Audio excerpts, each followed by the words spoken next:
शामी साहब हमें सुन पा रहे हैं? सलमान नकवी साहब, आप हमारे साथ मौजूद हैं? जी मैं मौजूद हूँ। जी जी सर, यही सवाल लेकर आपकी जानिब बढ़ते हैं। और अभी कामरान खान साहब भी अवाम की बात कर रहे हैं, अवाम के ही उन्होंने कहा कि पाकिस्तान और अब हमें अवाम का सोचना है और आगे बढ़ना है, हम साहब ममालिक बहुत आगे जा चुके हैं। सर, इस पर कमेंट, और साथ ही साथ जो PMLN के लिए आज एक बड़ी खबर सामने आई है, इस पर सर आपका कमेंट, नवाज शरीफ की वापसी के हवाले से भी कमेंट कर दीजिएगा। देखें, कामरान खान साहब ने बड़े संजीदा किस्म के सवालात उठाए हैं हमारे सिस्टम के हवाले से, खास तौर पे पाकिस्तान में जारी अदल इंसाफ के अमल के हवाले से। और ये बात दुरुस्त है कि ये सारे केसेस एक खास पस मंजर में बनाए गए थे और पाकिस्तान के मीडिया को, पाकिस्तान के तमाम तबकात को ये बात मालूम थी कि उस वक्त जद में नवाज शरीफ साहब आए।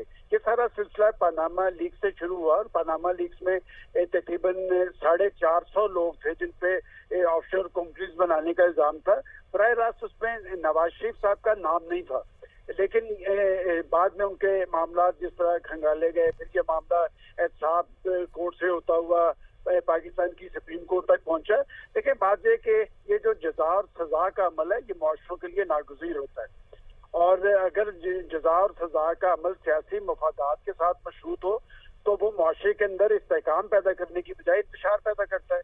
और मैं बड़ा यकसू हूँ ये बात कहता हुआ कि ये पानामा लीक से शुरू होने वाले अमल का किसी को सियासी फायदा या नुकसान हुआ होगा, लेकिन असल में इसका नुकसान पाकिस्तान को हुआ है, पाकिस्तान की मईशत को हुआ है, पाकिस्तान की मुआशरत को हुआ है। इसलिए कि सियासी अमल के नतीजे में पाकिस्तान के अंदर इस्तेहकाम नहीं आया, और जब सियासी इस्तेहकाम नहीं आता तो फिर सियासी इक्तिसादी इस्तेहकाम जो होता है वो सियासी इस्तेहकाम के साथ मुंसलिक होता है। एक बदकिस्मती ये है कि पाकिस्तान के अंदर एक इलेक्टेड हुकूमत वजूद में आई और वो भी अपने मकासद पे नाकाम रही, वो भी अवाम को रिलीफ मुहैया ना कर सकी, वो भी पाकिस्तान के अंदर मईशत को बहाल ना कर सकी, पाकिस्तान को आगे ना ले जा सकी, और ये सिलसिला आज तक जारी है। देखें, ये फैसला जिस बुनियाद पे बना वो सारी बात तो जस्टिस आमिर फारूक साहब ने क्लियर कर दी कि नैब शवाहद फराहम करने में नाकाम रहा है। और अगर पाकिस्तान की आप एहतसाबी तारीख पे नजर दौड़ाएं तो ये सिलसिला आज से नहीं है कि जब से एहतसाबी इदारे बने हैं कि वो खुद को अपने मकासद तक महदूद नहीं रख सके। लेकिन अगर पाकिस्तान के अंदर क्या वजह है कि एहतसाबी इदारे भी वजूद में आते रहे और पाकिस्तान में करप्शन और लूटमार में भी इजाफा होता रहा, इसका मतलब कोई ना कोई खराबी उन इदारों के अंदर मौजूद थी। और खास तौर पर नैब के हवाले से मुझे याद पड़ता है कि जनरल मुशर्रफ के दौर में कायम हुआ था, और इसके जो पहले सरबराह थे जस्टिस शाहिद अजीज साहब और जनरल शाहिद अजीज और जनरल अमजद। मैंने जनरल शाहिद अजीज की किताब में पढ़ा कि उन्होंने कहा कि जब हमने कुछ लोगों के खिलाफ कार्रवाई शुरू की तो जनरल मुशर्रफ साहब ने उन्हें कहा कि आप ये कार्रवाई रोक दें, क्योंकि हम एक सियासी जमात की तश्कील में सरगर्म अमल है जो इसमें आड़े आ रही है। मैं समझता हूँ कि आज पाकिस्तान जिस मैच पे खड़ा है एहतसाबी हवाले से हमारी तारीख कोई अच्छी नहीं है। देखें, इसे खुद चार्टर ऑफ डेमोक्रेसी में इन्होंने बात की थी, दोनों बड़ी पार्टीज ने, कि हम पाकिस्तान के अंदर एक मौसर एहतसाबी इदारा बनाएंगे और उस अदारे के जरिए पाकिस्तान में करप्शन का सदेबाब होगा। लेकिन ये जो आज फैसला आया है, देखें, ये फैसले के हवाले से ये एक्सपेक्टेड था। और आपने जो नया सवाल उठाया है कि ये इसी केस से मुंसलिक आगे नवाज शरीफ साहब का केस भी है, नवाज शरीफ साहब को किस चीज की सजा मिली वो भी अब कोई उस पर दो आरा नहीं है कि नवाज शरीफ साहब को किसने टारगेट किया, क्यों कर टारगेट किया, मकासद क्या थे, ये चीजें खुल के सामने आ रही हैं। और ये बात कुरान पाक में भी मौजूद है कि हर मुश्किल के बाद आसानी है और हर चीज खोल के रख दी जाती है, तो चीजें अब खुल रही हैं। मैं समझता हूँ जैसे कामरान खान साहब बात कर रहे थे कि हमें उन बुनियादी नुकात को, उन बुनियादी सवालात को समझना होगा कि पाकिस्तान के अंदर एक मौसर एहतसाबी सिस्टम होना चाहिए जिसमें ये जो इंतकाम और इंतकामी मुकदमात और इस तरह ये एहतसाबी इदारों के फैसलों ने पाकिस्तान की कोई खिदमत नहीं की, हमारी मईशत ना बहाल हो सकी, ना मईशत आगे की तरफ बढ़ सकी। सर, आपने जैसे कि कहा कि एक सिस्टम होना चाहिए, ये सिस्टम बनेगा कैसे? और जैसे कि अब आप देख रहे हैं डार साहब की वापसी हुई है, बड़ी उम्मीदें बांध ली गई हैं कि मईशत बेहतर होगी, डॉलर का रेट कम होगा, हुआ भी। और जिस तरह से ये केस अब मरीम नवाज बरी हो चुकी हैं, यकीनन इम्कानात जाहिर किए जा रहे हैं कि नवाज शरीफ भी वापस आ जाएंगे। हाल के बाद आपको क्या लगता है मईशत जो कि तबाही के दहाने पे कंट्रोल हो सकेगी? देखिए मैम, आपने जो सवाल उठाया है ये सब कुछ तो आपकी पार्लियामेंट के अंदर होना चाहिए। क्या पाकिस्तान के पार्लियामेंटेरियंस ने, पाकिस्तान के पॉलिटिशियंस ने कभी अपने अदारे को संजीदगी से लिया कि क्या ये अदारा इसलिए वजूद में है कि ये सिर्फ अपनी मराहत और तनख्वाहों में इजाफा करे? क्या ये जब हम ये कहते हैं कि जी 22 करोड़ अवाम का नुमाइंदा इदारा, पाकिस्तान का सबसे बड़ा फोरम, पाकिस्तान के बड़े फैसले इसमें होंगे, मैंने तो आज तक पाकिस्तान के बड़े फैसले इसमें नहीं होते देखे। मैंने तो नहीं देखा है ये किस हद तक पाकिस्तान के रियल इश्यूज पे इसने कोई मौसर रोल अदा किया है। मैं समझता हूँ कि सियासतदानों को सर जोड़ने की जरूरत है, और ये जो इंतकामी सियासतदानों को सर जोड़ने की जरूरत है। सलमान साहब साथ ही रहेगा, सीनियर रैंकिंग पर्सन कामरान शाही साहब ने भी हमें ज्वाइन किया है। कामरान साहब अस्सलाम वालेकुम, बहुत शुक्रिया ज्वाइन करने के लिए। सर सबसे पहले तो इस फैसले पर आपके क्या कमेंट है, और इसके साथ साथ पैरेलल एक हमारी जो डिबेट चल रही है इस ट्रांसमिशन में वो यही चल रही है कि कामरान खान साहब ने ये नुकता उठाया, सलमान गनी साहब यही पॉइंट लेकर चाह रहे हैं कि अब हमें अवाम का सोचना होगा और अब हमें मिलकर आगे बढ़ना होगा। नहीं, अवाम को तो खैर सोचना हमेशा ही चाहिए, लेकिन आज का दिन जो है ना वो भी एक अवामी पार्टी की नायब सदर है मरियम नवाज साहिबा, उनको एक बहुत बड़ा रिलीफ मिला है, एक बहुत बड़ी उनकी कुचल हुई है।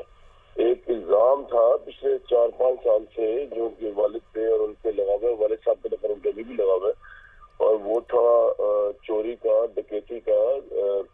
एक उनकी अवाम जो थी मुस्लिम लीग नून की, उसके लिए बहुत बड़ा रिलीफ का दिन है, क्योंकि उनके लीडरशिप के ऊपर एक दाग लगा हुआ था। तो जरूर जो अवाम की बात करनी चाहिए, लेकिन ये फैसला भी जो है ये पॉलिटिशियन के खिलाफ पहले आया है एहतसाब अदालत से, और आज जो है पॉलिटिशियन के हक में आया है। तो वो पॉलिटिशियन जो है वो अवाम में से है, वो बाहर तो नहीं कोई सियासत कर रहा। तो आज का दिन बड़ा एक्सेप्शनल है। ऑब्वियसली फैसले के जब मेरिट्स आएंगे सामने, जो फैसला आएगा डिटेल से, तो उस पर बात की जाएगी, लेकिन सिंबॉलिकली और प्रैक्टिकली भी अब नवाज शरीफ साहब के लिए तो बिल्कुल ही रास्ता खुल गया ना आने का, क्योंकि ये सारा मामला जो है ये है तो नवाज शरीफ के ऊपर ना, उनकी तो मावरत थी सिर्फ मरियम नवाज साहिबा की। और उसके अंदर भी अगर आप जो हियरिंग्स पहले चली हैं उसके अंदर अदालत ने ये कहा कि नैब जो है ये साबित तो करे कि किस जराए से लिया गया है, किस तरह लिया गया है। और अगर आप इन केसेस के एहतसाब अदालत के फैसले पढ़े तो बड़े बोधे डिसीजन थे। मैं तो खैर पिछले दिनों बता चुका हूँ कि फैसले बड़े बोधे हुए हैं। तो अब ये जितने भी सुप्रीम कोर्ट्स हैं, देखिए हमें ये समझना होगा कि एहतसाब अदालत का जज, उसका IQ, उसका अदालती मामला, जुडिशियल इंटरप्रिटेशन को समझने का जाविया, उसका प्रेशर लेने का जो है स्टेमिना एक एहतसाब अदालत के जज का, वो मुख्तलिफ है। और अब ये सुपीरियर कोर्ट्स में जहाँ पे अब जा रहा है, ये इस्लामाबाद हाई कोर्ट है या इवन अब ये सुप्रीम कोर्ट में भी नैब चाहे तो चैलेंज कर सकती है। यहाँ के जजेस जो है इनका इंटेलेक्चुअल लेवल, प्रेशर लेने की कैपेसिटी बिल्कुल डिफरेंट है। तो वो जो है वो रत्ती बराबर इस चीज की परवाह नहीं करेंगे, उनको प्रेशराइज कर नहीं सकता इस तरह। इससे पहले आपको पता जस्टिस और दूसरे जजेस जो थे इस्लामाबाद हाई कोर्ट के, उनको बड़े बड़े लोगों ने इन्फ्लुएंस करने की कोशिश की, वो नहीं हुए। अब मैं उसको रिपीट करना नहीं चाह रहा उस बात को।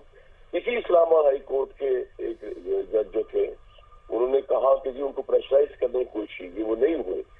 तो अब आप जो ये फैसले बड़ी अदालतों में जाएंगे तो मेरिट में फैसला होगा, चाहे वो किसी के हक में या खिलाफ हो।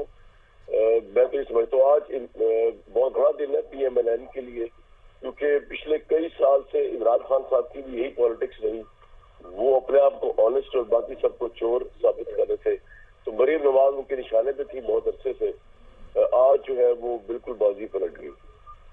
ठीक है कामरान साहब, जो आवाम का सोचना होगा उस डिबेट के हवाले से मैं एक पॉइंट ऐड करना चाहूँगा, उस पर भी आपकी टेक लेना चाहूँगा। ये कहा जा रहा था कि जो अनस्टेबिलिटी है और जो पॉलिटिकल कैओस है उसकी वजह से मुल्क में हमारी मईशत को नुकसान हो रहा है, आवाम को मुसलसल नुकसान हो रहा है। जिस तरीके से पहले चार्ट ऑफ डेमोक्रेसी हुआ दो जमातों के दरमियान में, क्या आप समझते हैं कि अब इसको मजीद इसको वसी पैमाने पर लेकर जाया जाए, दीगर जो जमातें हैं उन्हें भी साथ मिलाया जाए, और PTI की खुसूसन अगर हम बात करें वो साथ मिल सकती है या मिलना चाहिए, ताकि जो मुल्क एक बहरानों में घिरा है इस बहरान से मुल्क निकल आए इस वक्त? उमर साहब, बात ये है कि चार्टर ऑफ डेमोक्रेसी जो है वो पहले ही बहुत बदनाम हो चुका है, क्योंकि चार्टर ऑफ डेमोक्रेसी को इमरान साहब ने जो है वो ये बताया कि इन्होंने एक दूसरे को NRO दे दिया, पीपल्स पार्टी और नून लीग ने, कि भाई हम दोनों बारी बारी जो है बारियां लगा ली हैं, पावर में आएंगे और आप हमारे केसेस से पावर में आएंगे, कुछ नहीं कहेंगे। दूसरी पार्टी ने कहा हम आपके केसेस में आपके खिलाफ कुछ नहीं करेंगे। तो NRO तो उमर साहब हो गया है बदनाम। और दूसरी बात ये है कि ये जो आपकी ख्वाहिश है या किसी की ख्वाहिश है, ऐसा हो नहीं सके, क्योंकि इमरान खान साहब जो है उनकी ख्वाहिश कुछ और है। वो ये समझ गए हैं कि उनकी जितनी भी पॉपुलैरिटी है उसमें अमेरिकन बयानिया, साजिश, ये चीजें और ये बताना कि ये दोनों करप्ट है, मैं तो इनसे हाथ मिलाना भी पसंद नहीं करता।